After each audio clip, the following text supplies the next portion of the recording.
വേലിയേറ്റവും വേലിയിറക്കവും ഇല്ലാത്ത, അതായത് വാവു ദിവസങ്ങളില്ലാത്ത ദിവസങ്ങളിൽ വേണം കടൽ തീരങ്ങളിൽ പോകാൻ. അതൊരു നല്ല എക്സ്പീരിയൻസ് ആണ്. രാവിലെ ആണെങ്കിൽ ഉദയസൂര്യനെയും വൈകിട്ടാണെങ്കിൽ അസ്തമയ സൂര്യനെയും കാണാം. അത് നമുക്ക് മനസ്സിന് വളരെ ശാന്തി തരുന്ന, ഇങ്ങനെ ആ തിര ഇങ്ങനെ അടിച്ചു വരുന്നത്, അത് ഇഷ്ടപ്പെടാത്തവർ വളരെ ചുരുക്കമായിരിക്കും.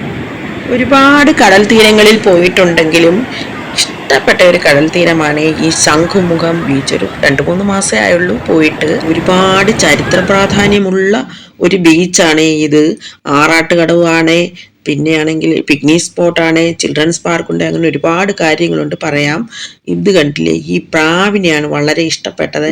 അതിങ്ങനെ അടുത്ത് വന്നിട്ട് കാര്യം പറയുന്ന പോലെ ഇങ്ങനെ പറയുകയായിരുന്നു. അതുപോലെ ആ കടലെടുത്തതാണ് കാണുന്നത്. അങ്ങനെ കര കൂടുതലും കടലെടുത്തു. പിന്നെ മത്സ്യകന്യയെ കണ്ടില്ലേ, അതെന്തോ എനിക്കത്ര ഇഷ്ടപ്പെട്ടില്ല.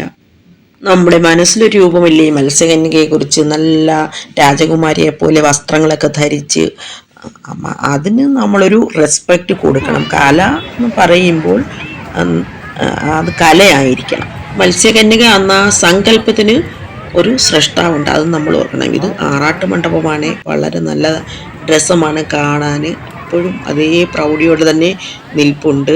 വലിയ സോപ്പ് കുമളകൾ, അതും ഭയങ്കര ആകർഷണീയമായിട്ട് തോന്നി. വേറെങ്ങും കണ്ടിട്ടില്ല.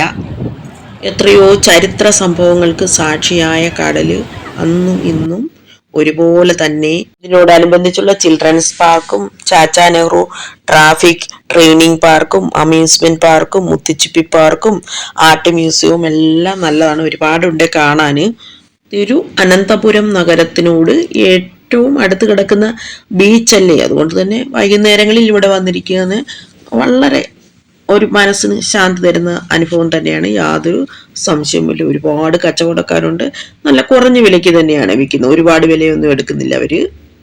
പത്മനാഭസ്വാമിയുടെ ആറാട്ടൊക്കെ നടക്കുന്ന സ്ഥലമല്ലേ. പിന്നെ വിനായക ചതുർത്ഥിക്ക് വിനായക നിമജ്ജനവും ഒക്കെ നടക്കുന്ന സ്ഥലമാണ്. നല്ല പാർക്കുകളുണ്ട്. ഈ ആറാട്ട് മണ്ഡപം പേര് സൂചിപ്പിക്കുന്നത് പോലെ തന്നെ പത്മനാഭസ്വാമിയുടെ ആറാട്ടിനായിട്ടാണ് ഉപയോഗിച്ചു വന്നിരുന്നത്. ഇപ്പോഴും അത് തന്നെ. ഇപ്പോഴത്തെ രാജാവിന്റെ നേതൃത്വത്തില് പത്മനാഭസ്വാമിയുടെയും നരസിംഹസ്വാമിയുടെയും ശ്രീകൃഷ്ണന്റെയും ഒക്കെ വിഗ്രഹങ്ങള് വലിയ ആഘോഷത്തോടുകൂടി ശംഖുമുഖം ബീച്ചിൽ കൊണ്ടുവന്നിട്ട് ഈ ആറാട്ട് മണ്ഡപത്തിൽ വെച്ചാണ് ആറാട്ടുത്സവം നടത്താറ്. അങ്ങനെയാണ് ഈ ബീച്ചിന് ഇത്രയധികം പ്രാധാന്യം വന്നത്. പണ്ടേ ഈ ബീച്ച് വളരെ വിശാലമായിരുന്നു. പിന്നിങ്ങനെ ഓരോരോ ഇങ്ങനെ വേലിയിറക്കം വരുന്നതിനനുസരിച്ച് കുറച്ച് പോകുന്ന ആ പാടുകൾ നേരത്തെ കാണിച്ചില്ലേ, അതുപോലെ എങ്ങനെ പോയിക്കൊണ്ടേയിരുന്നു. അതുകൊണ്ട് ഇപ്പോൾ തീരം കുറവാണ്. ഓരോ വർഷവും 4.73 മീറ്റർ കുറഞ്ഞുകൊണ്ടിരിക്കുക എന്നാണ് പഠനങ്ങള്. അതുകൊണ്ട് ഇപ്പോൾ ഈ ശംഖുമുഖം എയർപോർട്ട് റോഡ് അടച്ചിരിക്കുകയാണ്. പിന്നെ കർത്തവാവ് ദിവസങ്ങളിൽ ബലിതർപ്പണം നടക്കുന്നതിനും ഉള്ള സൗകര്യങ്ങൾ ഈ ബീച്ചിലുണ്ട്. പിന്നെ മത്സ്യബന്ധനത്തിന് പോകുന്ന ബോട്ടുകൾ കടലിലോട്ടിറക്കം നേരത്തെ ഒരു വീഡിയോ ഇട്ടിരുന്നില്ലേ, അത് കാണാനും ഭയങ്കര രസമാണ്. നമ്മൾ ചെന്നപ്പോൾ നല്ല തിരക്കായിരുന്നു. ഞായറാഴ്ചയല്ലേ, അപ്പോൾ നല്ല തിരക്കായിരുന്നു. അതുകൊണ്ട് തന്നെ നമുക്ക് കുറച്ച് ബുദ്ധിമുട്ടുണ്ടായിരുന്നു കടലോട്ടൊക്കെ ഇറങ്ങാനായിട്ട്. എന്നാൽ ദണ്ടയിലേക്ക് കുമ്പളകൾ ഇങ്ങനെ പറക്കുന്നത്, നല്ല മഴവിലിന്റെ ആ നിറങ്ങൾ നമുക്ക് കാണാൻ പറ്റും.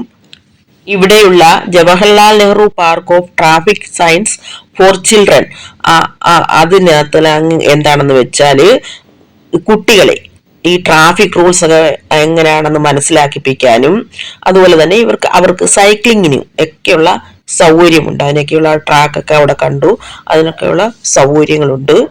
പിന്നെ military area of southern air command of Indian air force അതിന്റെ ഹെലികോപ്റ്ററൊക്കെ നേരത്തെ കണ്ടില്ലേ, അതെല്ലാം ഇവിടെ തന്നെ ഉണ്ട്. അതാണ് ഇങ്ങനെ നമുക്ക് കുറഞ്ഞ ചിലവിൽ ഇങ്ങനെ ചെറിയ ചെറിയ സാധനങ്ങളൊക്കെ തിന്നാൻ കിട്ടും.